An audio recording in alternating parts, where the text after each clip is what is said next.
Hello friends, this is Ryan from Behind Eyes Gaming, and what I have for you today is an extremely fast build that's a perfect league starter, and it doesn't require Headhunter to clear the game extremely quickly, earn a lot of currency. However, you can use it to buy a Headhunter, and Headhunter slots in perfectly with it.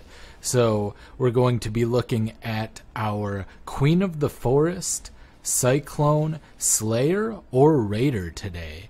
And Raider is going to be a little bit quicker, and Slayer, the one that I prefer, is going to be immune to Physical Reflect and is going to not require crit chance on the weapons, so it will be much cheaper and easier to gear. So you can take your preference. Do you want to get the ease of mapping, or do you want to get the extra speed clear? And what it might come down to is whether or not you want to be clearing low level maps to make currency, or if you want to get up towards the end of the game. The build is fairly durable, has a lot of defensive capabilities, and it is extremely fast. And you may say, oh, well, you know, you need some really strong, really powerful weapons to make this work the way it's working. I'm currently in a tier 14 shaped river, and underground river, that is, and that's absolutely not the case. I'm going to show you right now. I made the weapons that I have for less than 5 chaos, and you can actually get them much cheaper without self-crafting them. So let's jump into the build. Alright, here we are with my pick for the #1 league starter if you want to make a lot of currency, level very fast, and get a head start on everyone. And the weapons I was using in the video, as you can see, this is like a 184 DPS. The crit chance is actually worthless since I'm a Slayer on this one. And how I made this one and this one, which is quite a bit better, I got a little lucky on this, is I used the rustic sash recipe with a jeweled foil I bought from the vendors. So basically what that means is I took a rare rustic sash and a blacksmith's whetstone, and I sold them with the jeweled foil, and I got the 50% increased physical damage. I then used an alteration orb on them, and then I used a regal orb on them, and then I crafted for 4 chaos the flat physical damage. And this one turned out a lot better because I happened to get attack speed and crit multi.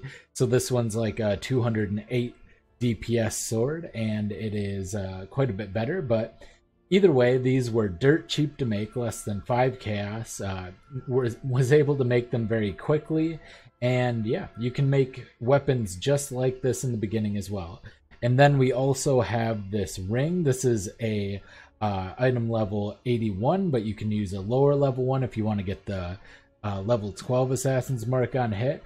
But basically, you just get a shaper's ring, and you just alt spam it until you get assassin's hit on mark. Same thing, use alt spamming, and then you will go ahead and augment it and regal it and craft life. So you need one of those. You're also going to need a minus mana cost, which you can get through betrayal to get crafted on there. You can also get one of these through temple. So you're going to have to pick up one of these. This is a decently good ring, got a lot of resistances and life as well. And then the other stuff I have is Devoto's Devotion, absolutely not necessary. You'll get similar speed if you actually can get Onslaught from an Abyssal Jewel instead of getting it from your boots. I have only 19 movement speed and then the Onslaught on kill. However, you can get Onslaught on kill from Abyssal Jewels. If you do so, you'll get a 30 movement speed boot, and that'll put you at similar move speed to what I currently have. And you would just want to go with a high evasion, high life, and some resistances helmet if you can't get a Devoto's Devotion. The whole thing revolves around Queen of the Forest. We're going to be stacking up evasion. We have 25,000 with our Grace on. We're using Grace, Flesh and Stone with Maim, Dread Banner, and Precision. We need Precision to reach close to the 100% hit. If you get a little bit more accuracy from gear, you can get that on helmets as well. Then you won't have as much of an issue as I have with it. But yeah, Queen of the Forest, incredibly important. Basically gives 1% increased movement speed per 600 evasion rating. We can kick up our evasion rating if we hit our flasks here. You can see it goes up to 45,000. So pretty big number, and we were getting a plus 116% movement speed. Not only that, but we actually get a lot of other movement speed on the tree, so I'll go over that as well. Gloves, you just want flat fizz, life, resists, axe speed, anything like that. Belt, usually you'd want a Stygian Vice, but just a lot of health and resistances. And then boots, movement speed, resistances, life, same old. So, and evasion. If you can get evasion, you want evasion as well. So it's not that difficult. Some of the stuff I self-crafted here to show you that you can self-craft something relatively cheap. The Assassin's Mark ring is going to give you a big DPS increase. Let's go into the skill tree. In the skill tree, you can do an identical raider one. If you do go raider, the ascendancies you're going to want are Rapid Assault for Onslaught, Avatar of the Chase, Way of the Poacher, and Avatar of the Slaughter. And you would literally just get rid of these nodes right here, grab this one instead, and you can place an additional point somewhere else, maybe towards the Frenzy charges or Jewel Slot or something.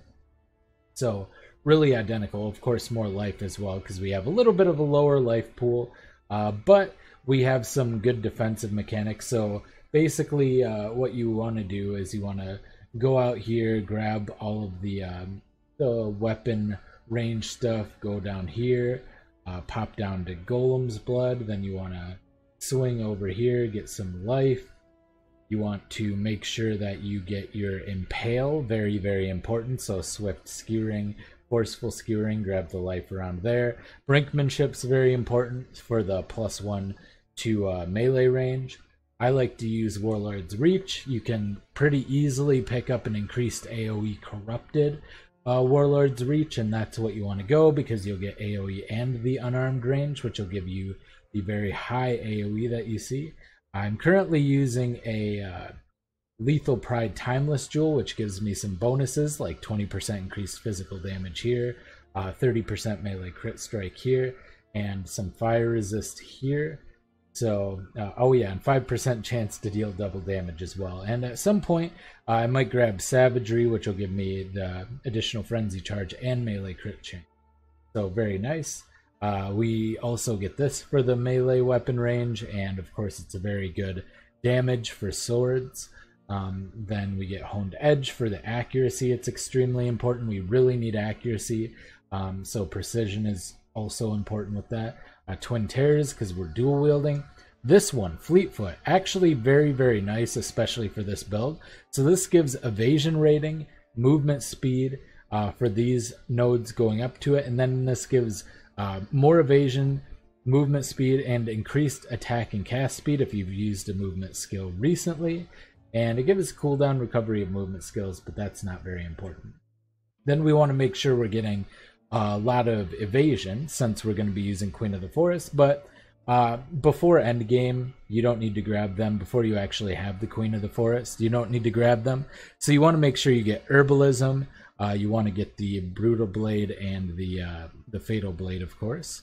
And that is pretty much that. After that, you just pick up life, evasion. Survivalist is very nice for the additional cold resist, max cold resist, and you get some chance to evade. It's only a small amount, but it's still nice.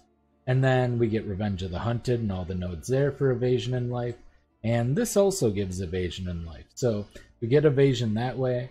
Then we want to fill out the life wheel here, fill out the life wheel here. And that pretty much covers us all the way up to level 93. So, oh yeah, and of course we do want Gladiator's Perseverance for the leech. Very important. We want to go through the attack speed rather than... You can get this, it'll give you a little bit more recovery per second.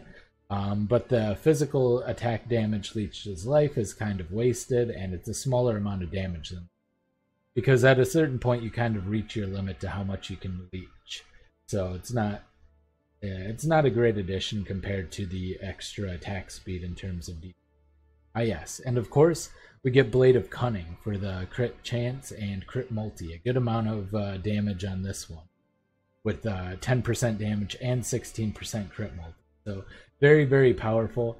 As far as ascendancies go, I like to get Headsman first because, well, it gives more damage if you've killed recently and more damage against unique enemies, and you can't take reflect damage. And then I like to get Bane of Legends as the second one because it'll give you the 20% increased attack speed for 20 seconds and movement speed for 20 seconds when you kill a rare or unique enemy, or just when you kill an enemy for the movement speed. So also free call, 20% call, extremely powerful. After that, you can grab Impact or Overwhelm, depending if you're going to be switching to crit right away. If you're not going to be switching to crit right away, Impact is a little bit better because you get the more damage, you get the +2 weapon range, and the 50% accuracy rating is really going to come in handy at that point, and of course the AoE. So this one kind of does a lot for you. And then Overwhelm's really, really big, giving you that base crit chance of 8. Which is huge. It's pretty hard to get a good weapon with that much crit chance, especially on a foil, which only has a 5.5 base crit chance for a jeweled foil, so pretty solid. Right? And then, as far as the gems, we go Cyclone, Impale, Brutality, Fortify, Infused Channeling, and Rage. Rage gives us that extra move speed, attack speed, and attack damage, and also gives us some flat damage as well. So we want as much movement speed as possible, so Rage is going to be the one we go for that. And then we're also using Ancestral Warchief with faster attacks and Brutality. I'm also using Berserk to spam for the Rage. It'll give us 30% more move speed, and then 19% more damage with attacks, 19% less damage taken, 19% more attack speed. So you drain your Rage, but you get a huge boost for the duration that's going. So Berserk is insane as both an offensive and defense mechanic. Then we have Leap Slam, faster attacks, of course. Main Flesh and Stone, we're running Precision. I have Blood Rage and Pride, which I'm not currently using. Grace is there, and then Dread Banner. So that's pretty much the entire build. I think it's quite powerful. I think it's the best starter out of everything so far. It's very solid. It's very easy to gear. Queen of the Forest, day 1, was 10 chaos, totally doable if you're doing chaos recipe right as soon as you get to monster level 60 content. And then day 2 it was down to 5 chaos this league, and then dropped to 3 chaos by day 3, and then it fluctuated in between 2 and 5 chaos the whole league. So dirt cheap. The hardest part is going to be 6 linking it. You're going to want to 5 link it first. You can put in Rage last, so you're going to want to go Cyclone, Fortify, Brutality, Impale, Infused Channeling, and Rage in that order of priority. So that's pretty much the whole thing. So I hope you enjoyed. This has been Ryan from Behind Eyes Gaming, and I will see you next time. Bye.